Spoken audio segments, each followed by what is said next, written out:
Hello, my name's Rage and I'm from the band Kane, and today I'm going to do a video based on how much I love the band Black Sabbath and its influence on me as a musician. I first got into Black Sabbath when I went into a Virgin Music store in Colchester. I picked up 2 CDs and they had a 2 for a tenner deal, so I picked up the first 2 Black Sabbath albums. Obviously I was aware of the band before and I'd heard a couple of songs. I took the albums home, listened to them, was blown away by them, and I went in the very next day and picked up the subsequent 2 albums. I started to really get into Black Sabbath when I was having to commute a lot into work, and I had to walk a long way from where I lived to the train station to get in, so it meant some pretty early starts in the morning. I had a Sony Walkman at the time. I had the first sort of 5 or 6 Black Sabbath albums on there. I listened to them on rotation to and from work and obviously on the train in, and I sort of really fell in love with the band during that period. It was a tough time in my life, so actually the music helped me get through it. Since then I've been lucky enough to see Black Sabbath live on one of their many subsequent reunions. It was one of the best experiences of my life. It was an absolutely fantastic gig at the O2 in London, and that's a memory I'll take with me forever. I've even seen Tony Martin and Jeff Nichols play Black Sabbath songs live. Myself and Dan Mailer, who was the original bassist in Kane, alongside James Balcom, who's the drummer of Osbourne Guillotine, we took a trip up to Birmingham to watch Tony Martin's band play a gig. They did a number of Black Sabbath songs, and I think he did a couple of his solo songs as well. The opening act, in fact, was Blaze Bayley, which was quite interesting, and it was a great night. Tony Martin and Jeff Nichols signed my CDs for me. The drummer of that night was actually Danny Needham, who's the current drummer in Venom, I believe, so it was a good night. As a guitar player, Tony Iommi has obviously had a massive influence on my playing. The way he wrote riffs, I borrowed a lot from, as we all have. You know, Black Sabbath is a huge part of the hard rock and heavy metal DNA, and I've obviously been totally inspired by a lot of the stuff that Black Sabbath put out right across the generations of the band. Black Sabbath took rock music to a darker, heavier place. Born at a working-class post-war Britain in Birmingham, the band's sound reflected a different side to life to the flower power movement of the era. The band helped create the genre that would be known as heavy metal, and it seemed as by fate, a big part of that creation was owed to an accident while guitarist Tony Iommi was working in a sheet metal factory where he had inadvertently cut off the tips of his fingers. Iommi, because of this accident, had to adapt his guitar playing, and this lent a lot to the music that Black Sabbath would create. Metal music, in essence, was born quite literally out of metal itself. I would say the first 6 Black Sabbath albums are 6 of the best hard rock and heavy metal albums ever recorded.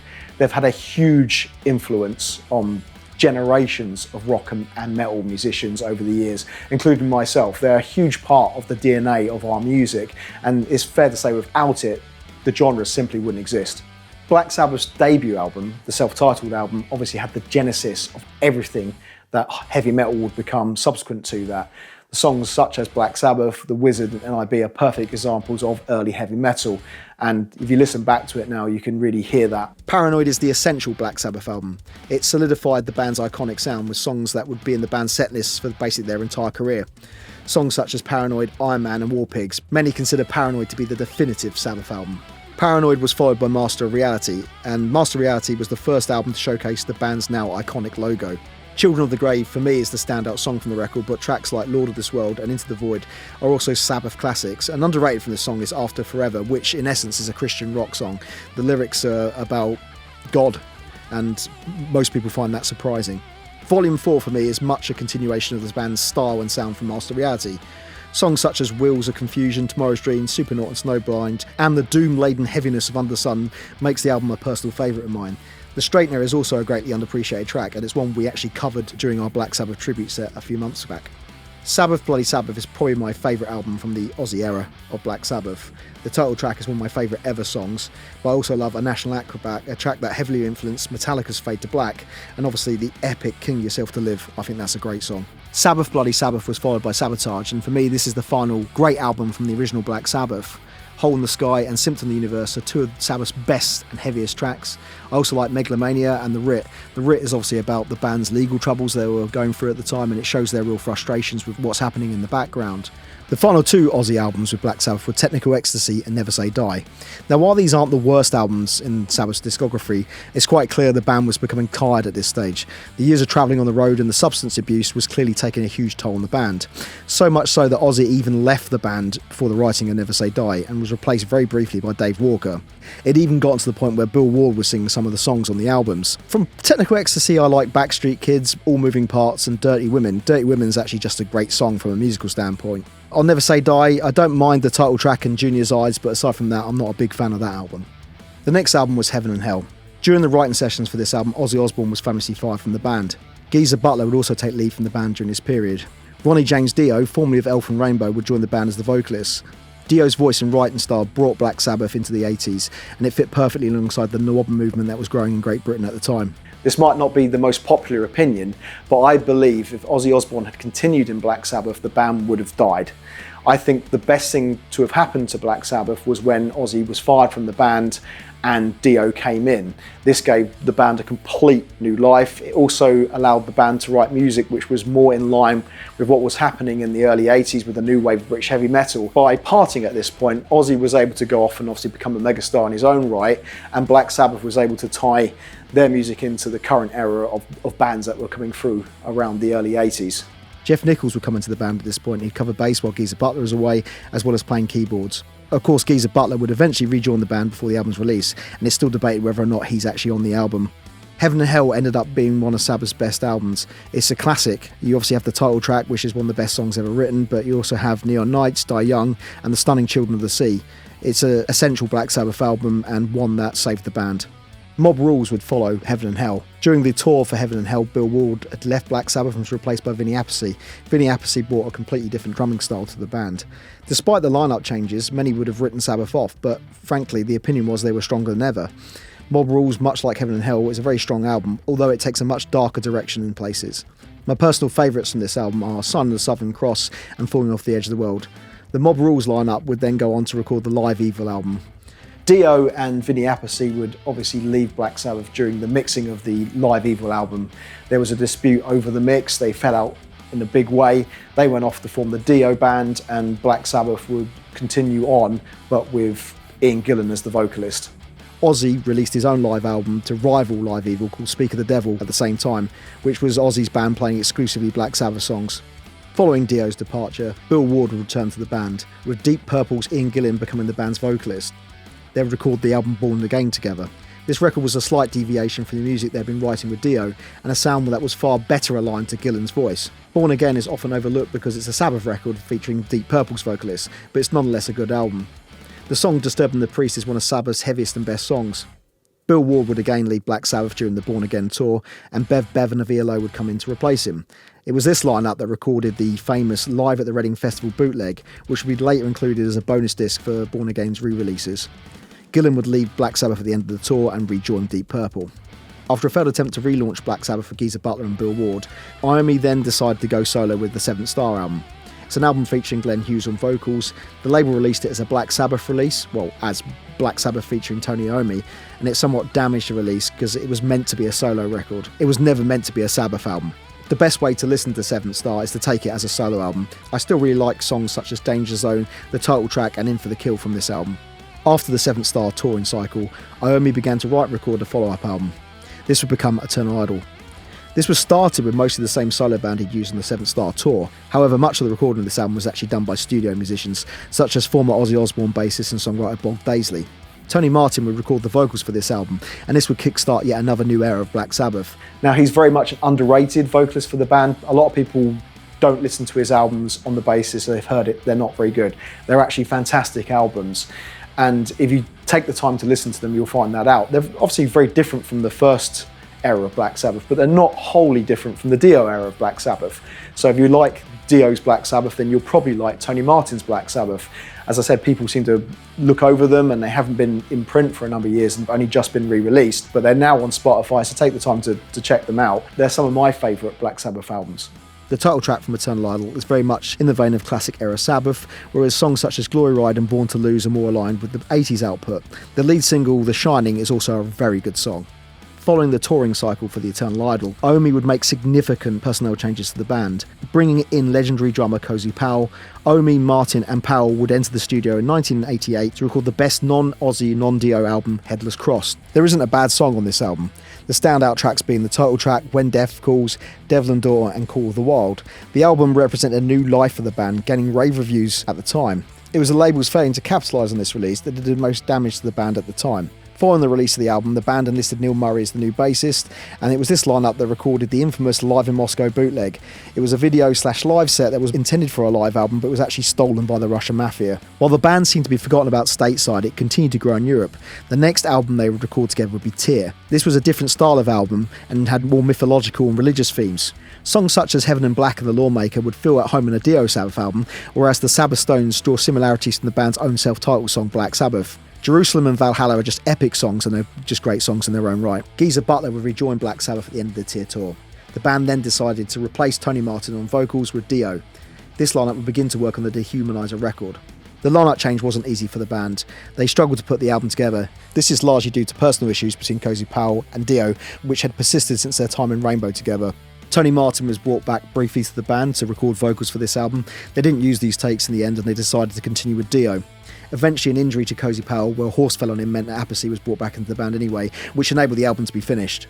The Dehumanizer record is sometimes nicknamed Thrash Sabbath. It's because it's far darker than the previous releases and it's more in line with the 90s sound. The album still garners mixed feelings to this day, although I personally love it myself. Dio would famously quit Black Sabbath at the end of the Dehumanizer tour. This was because Black Sabbath was opening for Ozzy Osbourne and he thought that would devalue the band.